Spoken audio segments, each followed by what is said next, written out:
Olá pessoal, estamos aqui com mais uma edição do EM na Roda. Meu nome é Patrícia, lido com a esclerose múltipla há 4 anos, moro em Pirassununga e represento uma associação do interior.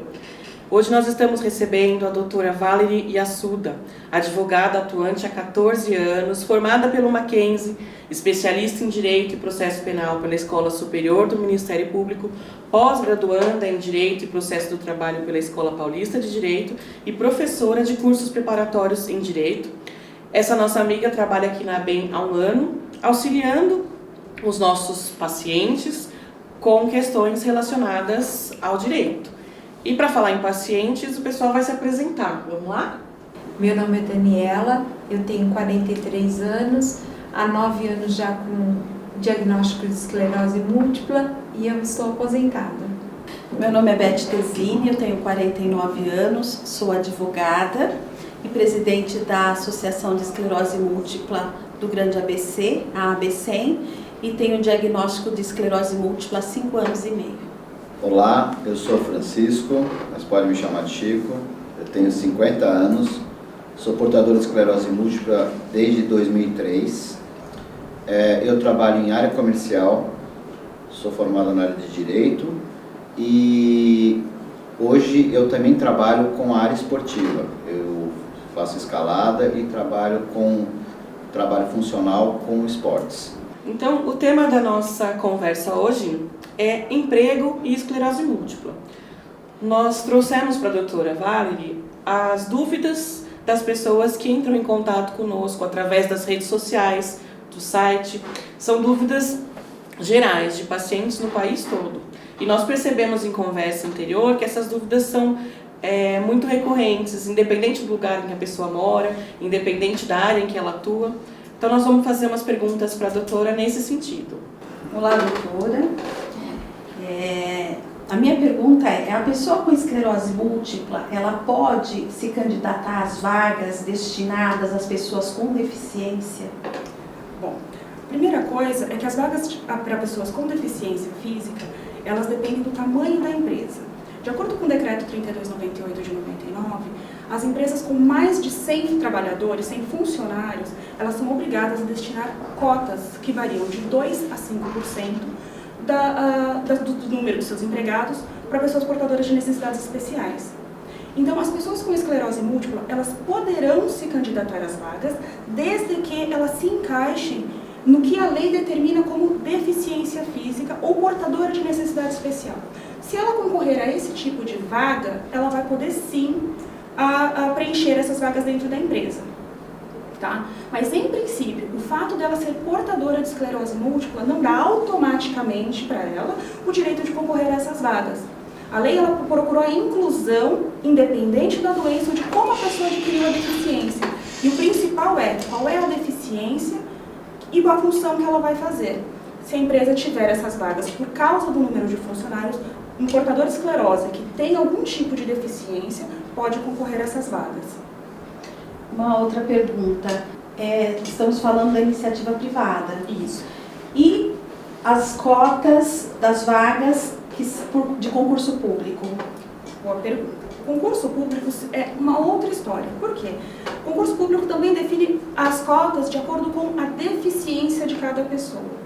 As cotas não são para doenças, e sim para sequelas ou para as deficiências que cada um tem.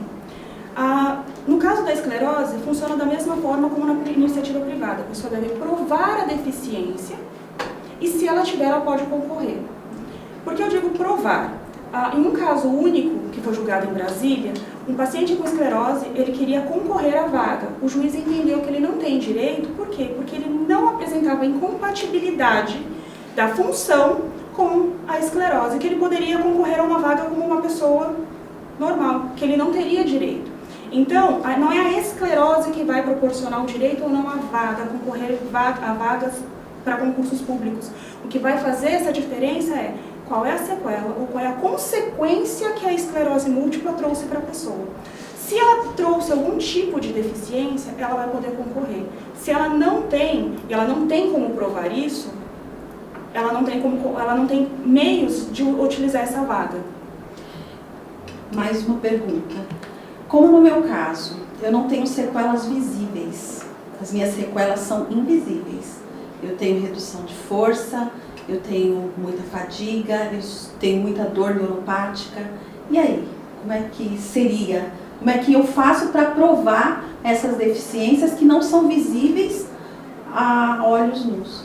No caso das deficiências invisíveis, tudo vai depender do seu laudo médico e como ele foi feito para provar ou não o que você tem.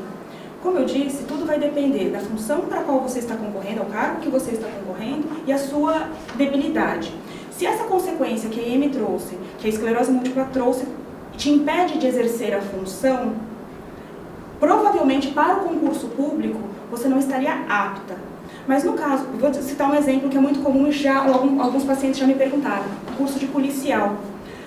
O concurso de policial exige teste físico e o paciente ele já tinha perda de força motora. O teste para policial exige que você corra 10 km, faça abdominais e faça exercícios físicos. Ele não tinha essa capacidade física. Então, não é o concurso que é discriminatório, porque a função de policial exige um trabalho físico muito intenso. Então, não é discriminatório neste caso o concurso falar, olha, para esta função você não pode exercer. Mas nada impede, vou citar o nosso colega aqui, que é um esportista, dele exercer se ele provar que ele tem condições, porque o caso dele é diferente. Então, doutora, nos casos de esclerose, existe alguma forma de ter um horário mais flexível? O empregador é obrigado a ter essa flexibilidade, a aceitar uma flexibilidade de horário para a pessoa conseguir se tratar, enfim? Então, a CLT, se a pessoa trabalha pelo regime da CLT, a empresa não é obrigada a flexibilizar o horário de trabalho. Tá? A CLT diz o quê? Que é possível fazer modificações no horário de trabalho, desde que haja redução proporcional do salário. Isso não é só para portadores de necessidade, é para qualquer pessoa.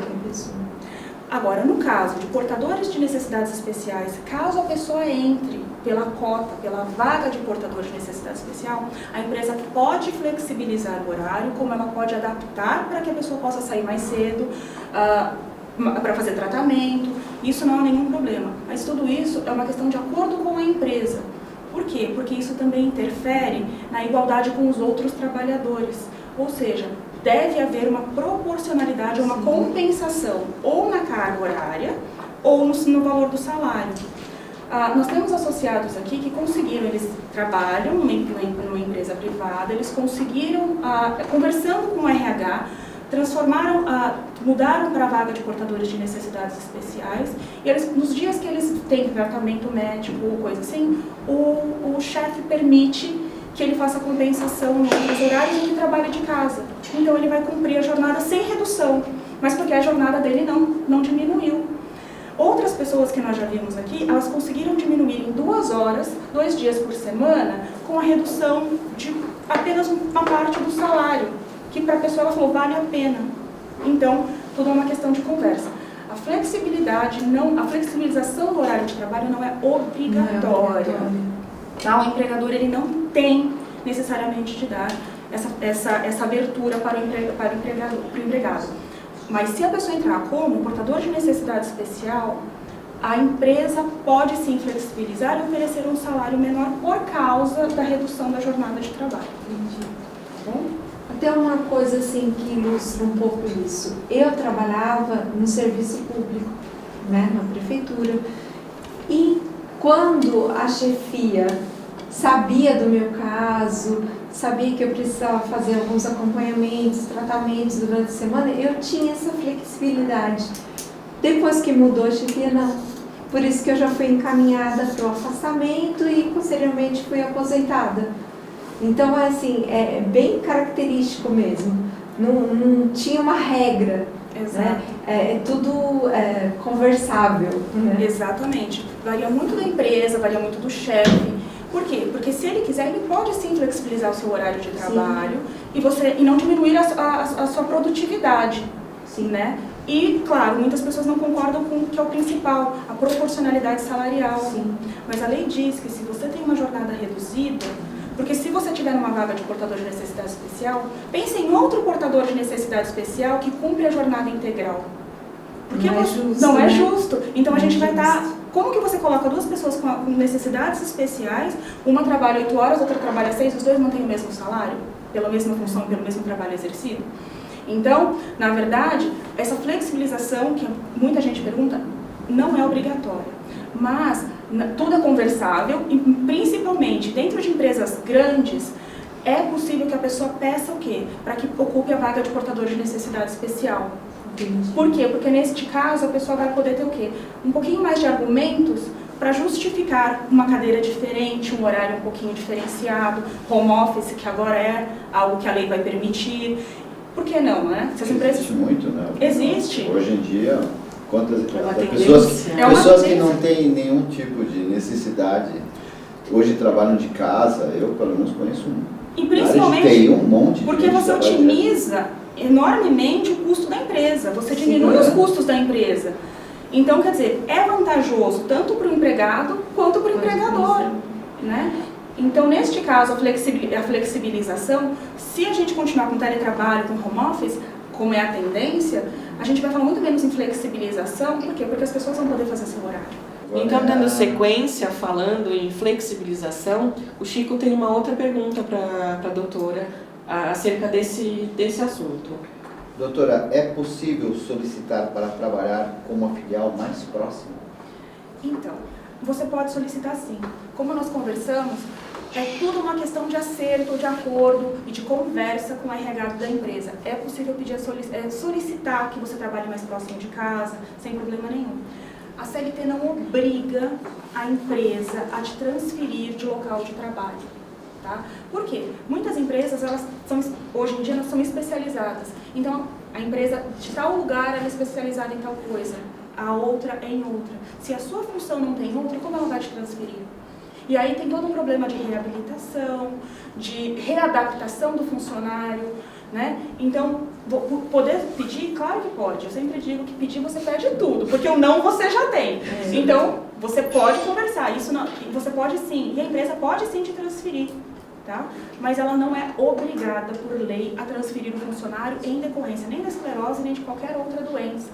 Se eu puxar isso para órgão público, então, aí o assunto fica um pouco mais pesado. Depende. Passei num concurso, a gente está falando para o Brasil aqui, né? Eu moro em... Você prestou um concurso nacional. Moro no centro e a vaga que eu tenho é lá na Zona Sul, por exemplo, que é longe, vai 25 quilômetros. E aí eu falo assim, não tem uma vaga aqui no centro, eu posso solicitar isso, mas o não eu já tenho, a mesma coisa. Exatamente. Vai depender da vaga. Aí eu vou te dizer que tem uma pequena diferença no caso de concurso público, o edital. Quando você presta o concurso público, ele diz para quais as localidades que eles podem te enviar. Você fica vinculado. Fica vinculado, né? Exatamente. E normalmente em concurso público, eles têm uma cláusula de barreira, que são 2 anos. Antes de 2 anos você não pode pedir solicitar a mudança de endereço.